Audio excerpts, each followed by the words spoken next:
And now to the aftermath of the crisis at the Capitol. President Donald Trump is on the verge of an historic second Senate impeachment trial on charges of inciting a riot at the U.S. Capitol last week.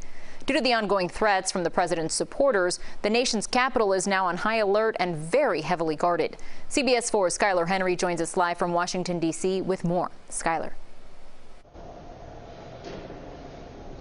Hey, Lauren, good evening to you. Well, in the last hour, Vice President Mike Pence was here on Capitol Hill greeting and thanking the thousands of National Guardsmen and women who are here beefing up security in and around the nation's capital.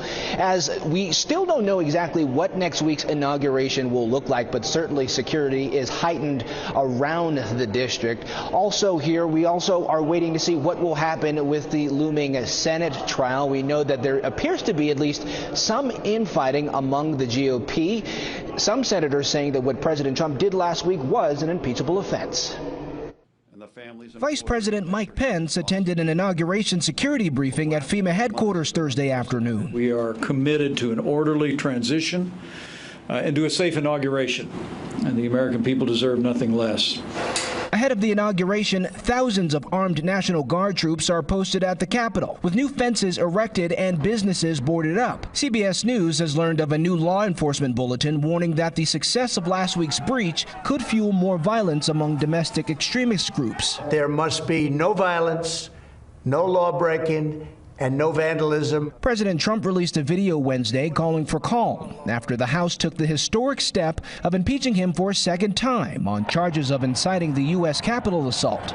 The impeachment case now goes to the Senate for a trial, which is not scheduled to begin until after the president-elect and vice president-elect are sworn in here at the Capitol next week. In a statement, President-elect Joe Biden urged Senate leadership to find a way to deal with their constitutional responsibilities on impeachment while also working on the other urgent business of this nation. The pending trial has already prompted division among Senate Republicans. Post-presidential impeachments are bad for the presidency.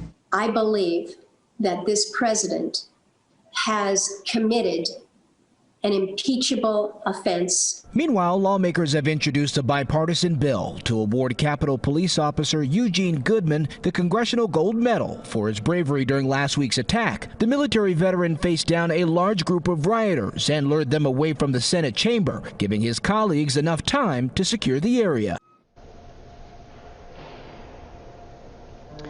Now, neither of Florida's senators have given any indication that they will be among the 17 needed to convict President Trump. In fact, saying the contrary. We heard from Senator Marco Rubio in recent days, who said that we as a nation need to take a deep look at ourselves and look what we are turning into.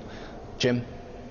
Skylar Henry, thank you so much. The Miami-Dade Democratic Party today criticizes local Republican lawmakers who voted against impeaching President Trump.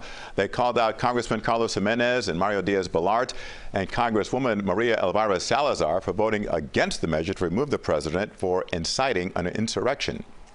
When given a chance to lead, Mario Diaz-Balart, Maria Elvira Salazar, and Carlos Jimenez chose party over country and their constituents, many of whom fled exactly this type of authoritarianism in their own countries, and that will prove to be their greatest failure. Democratic leaders say in 2 years they hope to turn those Republican House seats into Democratic ones.